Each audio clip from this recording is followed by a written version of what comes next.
KnifeDope. More dope. Come and get your fix. What's up, fuckers? Your boy's back with several batches of dope. KnifeDope. That's right, people. The hits don't stop. As if you fuck with me and follow this channel, you'll remember that yesterday we got tons of dope that landed, and I'm gonna continue to chip away at it. But unfortunately, the hits don't stop. I tell you fuckers that all the time. Maybe y'all think I'm capping, but I'm not. Today more shit came. That's right. And I ain't gonna slow walk you this time. We're gonna get into several packages. These two are from yesterday, and then these two, as I was about to start the goddamn video, amongst others, arrived today. So we're gonna dive into all four of these goddamn things, and we're gonna have a good goddamn time. But first, if you do enjoy the content, I'd ask that you would share, like, comment, and most importantly, subscribe, goddammit. It does help the channel, it does trick that algorithm, and it does help your boy to go viral. Okay, enough of that. Gotta do a little bit of sponsor identification. Please be sure to check out D&K Knives for all your knife purchases. And when you do find that knife that you want, be sure to use code KnifeDope for 10% off your purchase. Now, once you find that knife, you know you gotta mod it. Mod life, baby. Go ahead and head on over to Original Goat. Pick yourself up a pair of scales.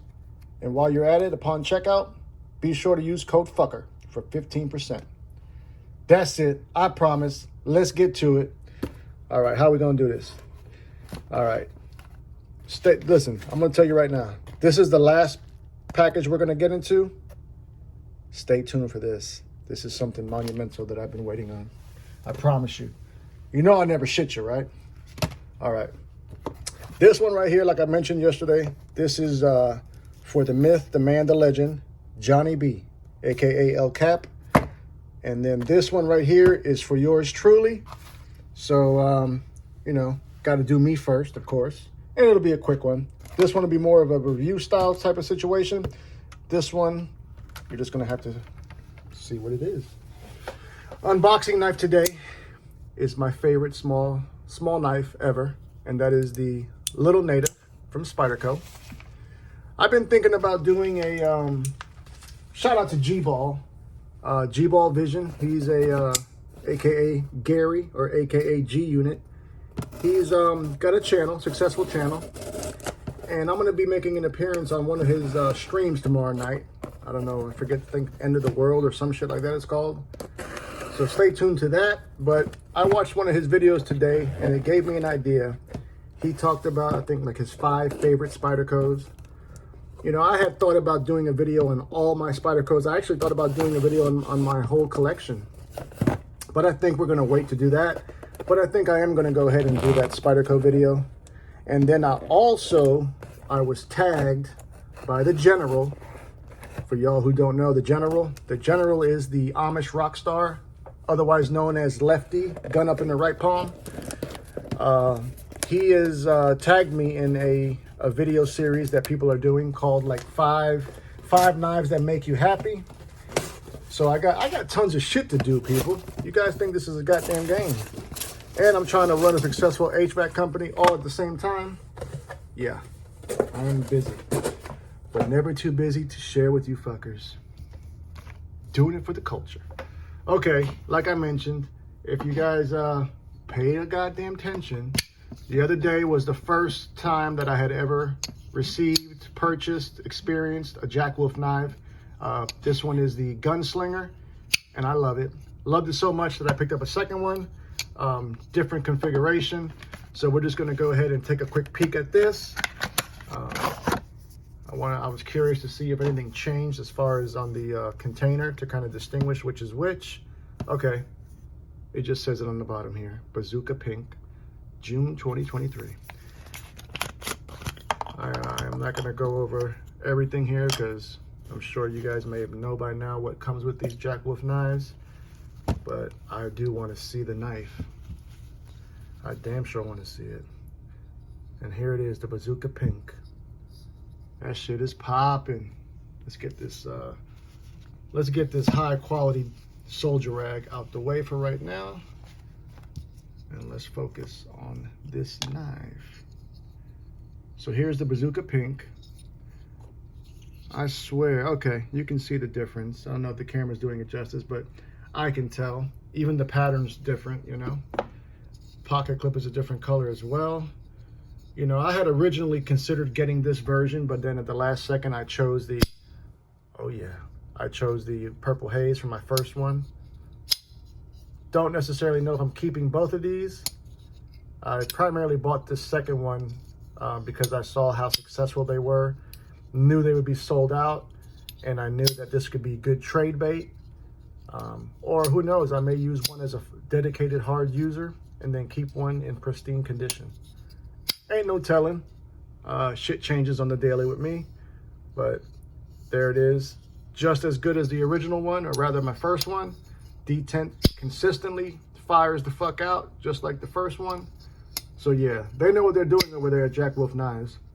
And I'm happy to give them my hard-earned money. Yeah, because it wasn't cheap. These came in at about $3.50. And worth every goddamn penny, in my honest opinion. So that one, we're gonna wrap that back up as if it never was disturbed and put it right back in this canister. I love these little canisters, by the way.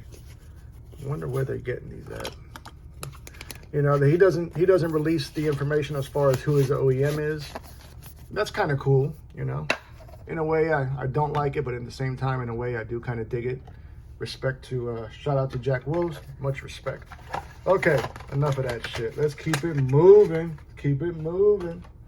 All right, let's get to Mr. Pain in the Ass's package, JohnnyB. This came from eKnives. Once again, we're using the fantastic, legendary Little Native.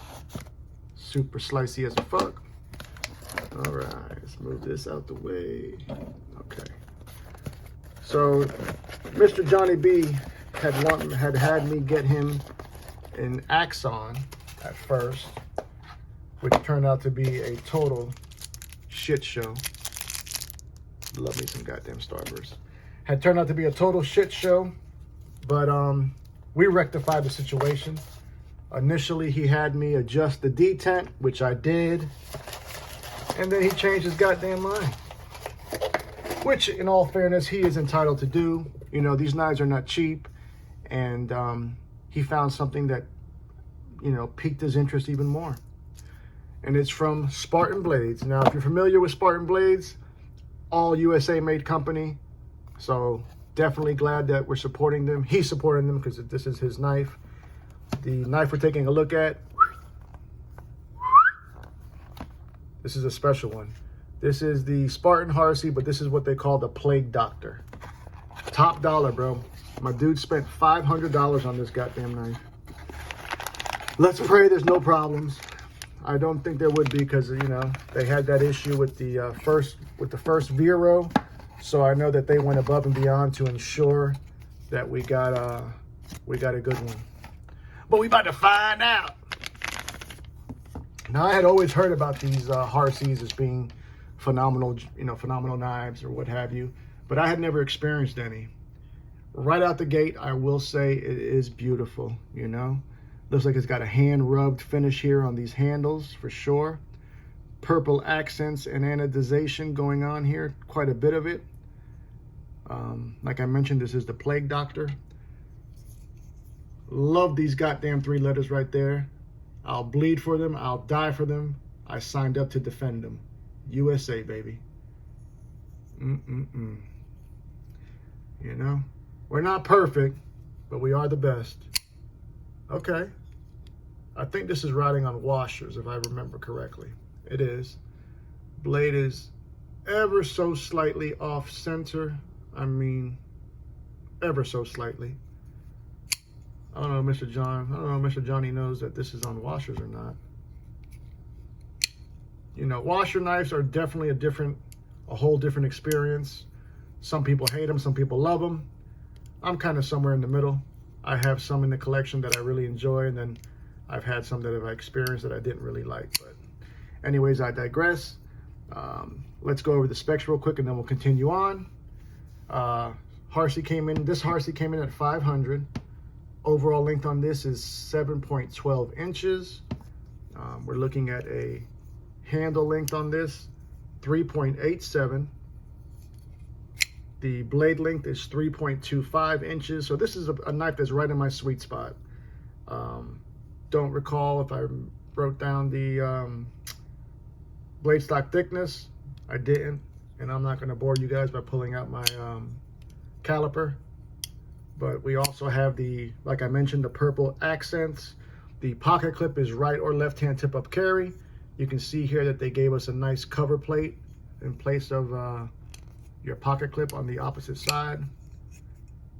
$500 for this, man. I don't necessarily know if, I mean, we already know USA made, you're paying more, but I just, it's a lot of money, man. $500 is a lot of money. S45 VN blade steel, which is one of my favorite steels. I know I say that a lot, but I have a lot of favorites. I mean, it's well built. You know, it's well built. And it's from our country, goddammit. I hope JohnnyB likes it, Mr. Pain in the Ass. Definitely gonna make sure I tag him in this video. All right, let's put up some other all USA made knives for some size comparison. Coming in hot, how about that Infidel, baby, from Benchmade. Fully automatic situation. So we can see here that this is Mr. JohnnyB's knife, also that Infidel. Hands down, blowing the Harsey away as far as overall size. Next up, let's put up another one of JohnnyB's knives. One that I'm trying to, as a matter of fact, buy off of him, and that is the Benchmade Osborne 940. So we can also see here that Harsey, once again, no match for overall size. Let's put up a couple more, shall we? Keeping the same goddamn American energy. I love doing that. You guys like autos? I'm still on the fence about them. Keeping that same goddamn American energy. Let's talk about this one. The Hinderer Eclipse. Modded, of course. So we can see here, once again, that Harsey is no match, man. It's a small knife, goddammit. Next up, possibly my favorite knife in the collection, hands down.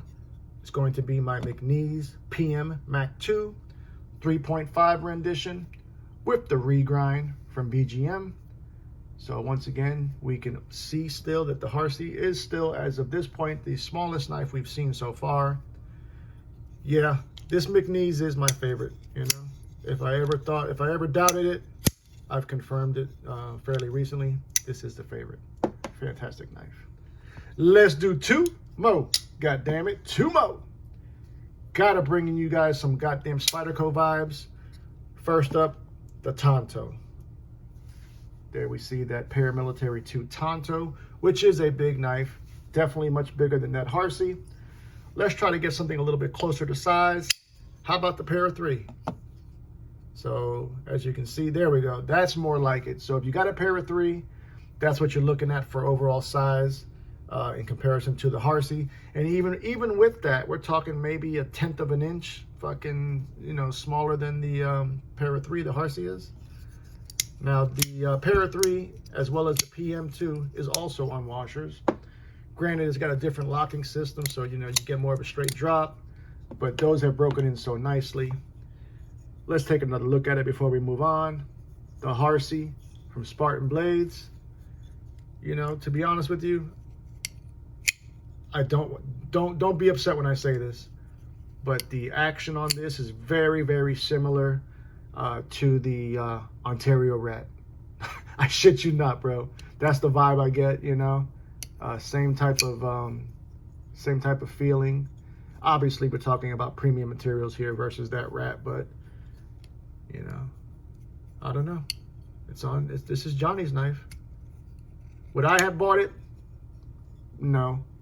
but wasn't my money.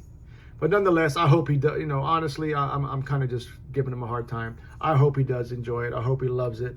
You know, he's trying his best to support this country. You know, when you buy these American-made knives, that's kind of our way of just trying to support the country, trying to support these small companies, you know. So I hope he enjoys it. That is the Harsey by Spartan Blades. Let's put this back up. Now let's get to these last two, which, to be honest with you, that's really what I was trying to do this video on. I just felt that I couldn't do the video just on that. I felt I wanted to give you guys a little bit extra. Make sure this goes back to Mr. John. All right. All right. This is all about the mod dope, you know. I'm heavy into the modding. I think that's really the way to kind of, you know, bring back old knives and just, you know, make them yours, obviously. But if you ever get stagnant in your journey of collecting, start modding. You know, it'll really, I find enjoyment in it, you know, and I think you guys will too. And there's just so many things you can do. But please stay tuned tonight to the Blade Cartel, because I'm going to talk about the horror stories when it comes to mod life, because they're out there and I've had some experiences with it, you know. Not to dive too deep into that, but I know that I just showed you guys this knife yesterday. And initially, I thought there was no problems. I was very satisfied. But after the video, I started noticing some things. I was having my kickstop in the closed position was rattling, which it had never did prior to sending it off. And then upon further inspection, I found out what the issue was. And if you want to hear more about it, make sure you watch tonight. But these thumb, you know, the detent on this thing is very, very stout, very, very strong. Of course, I got finger cannon, so I'm able to do it. But that's not what we're here for. This, I ain't gonna shit you. This ain't nothing serious, but I'm just gonna share with you guys. This is from Glow Rhino. If you guys are familiar with Glow Rhino, they do a lot of the tritium stuff. They even have a couple of knives, but this isn't a knife. This is, okay. This is another tritium lanyard plug. I plan on changing out the scales on this PM2, and when I do, I'm going to put that black tritium, let's just show it, fuck it, we're here, right? I will be doing, I did this for my other PM2 that I ended up, my other PM2 Tonto that I ended up selling, but this one I will keep. Stay tuned, guys, because on this motherfucker right here, what I have planned for this is going to take several months because there is a waiting list, but I got something big going on with that. And that'll be the lanyard plug on it, and it'll have a new outfit as well. All right, put that back in the container. And let's get to the star of the show, in my honest opinion. Now, I'm going to forewarn you, this next one is not an American-made knife, but that being said, it is from an American company. And, you know, I really don't know how, you know, not that it really should matter, because I can enjoy knives from all over the world. But, you know, if I have a preference, I would always try to buy American and support American. And even when these American companies use overseas OEMs, you know, you're still supporting an American company when you buy their knives. Perfect example, Devo. You know, Devo, they've got an American knife coming in the works, which is going to be the Growler version 2. But all their other knives have been manufactured overseas, and they've been totally transparent about it. And they've given us great knives, great customer service. So really, even when you buy their knives, you still are supporting them. So let's just get that out the way. Now, this is one of my personal knives that I sent to John Miller.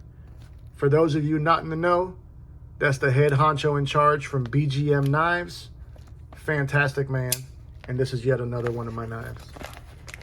I had actually, this knife was not in my possession. I had to send it out to the Irish hand grenade, Mr. Craig, otherwise known as Saigon Kick 2018. I had sent it to him because he was going to install some skids on it, which is the Saigon Kick improvised detent system. Name I came up with, by the way. But I ended up telling him to send it down the road because I needed some stuff done to it first. It ain't no Civivi, so calm down. This is my AD 20.5 in 3V. With the regrind, bitches. Look at this. Look at this. Hollow grind with the swedge on the shark's foot. Tell me that shit ain't hitting. Tell me it ain't hitting, people. Obviously, it's lubed up because it is 3V. And he wanted to be sure that it arrived rust-free. This is riding on skiffs. This has been a safe queen, really. You know, I had the smooth titanium version that I had. That was my first AD 20.5 that I bought. Then I ended up selling that to my partner in crime, Duty Low, last year sometime. And then I missed it, you know, I really did. So I ended up buying this textured version. I actually had it delivered on Christmas Eve, to be honest with you, full disclosure. And it really has not gotten pocket time at all. Mainly, I think part of the reason is because of the 3V being so susceptible to corrosion. And also being that the geometry of the blade as it comes is not really meant for cutting, at least not, you know, not slicey wise, I should say. And, you know, in my daily tasks, I usually prefer a knife that is, you know, more able to do more slice cuts, you know. So I had this vision. This build is far from finished. I have some Cerakote coming in the future. Or I might just leave it like this. I don't know. It looks goddamn good though, people. What do y'all think? Are y'all digging it? Especially now with that weight reduction due to the grinding. That blade seems to fly out a little bit easier. I fucking love it. Thank you, Johnny Miller, for yet another fantastic job. As a matter of fact, this is the third one. And since I have them all out, we're just gonna go over them. This one was the actual first knife ever that I had regrinded from BGM. Also had the flipper delete and the finger choil. Then after that, I sent him this beauty. And now we have number 3, which is the Demko AD 20.5. All touched by the hands of the insanely talented John Miller, and all belonging to me. KnifeDope, baby. Gotta get my fix. What do you fuckers think? Tell me all about it. Love ya, mean it. Until the next time, cut something, cut someone, just don't cut yourself. Stay dangerous, fuckers!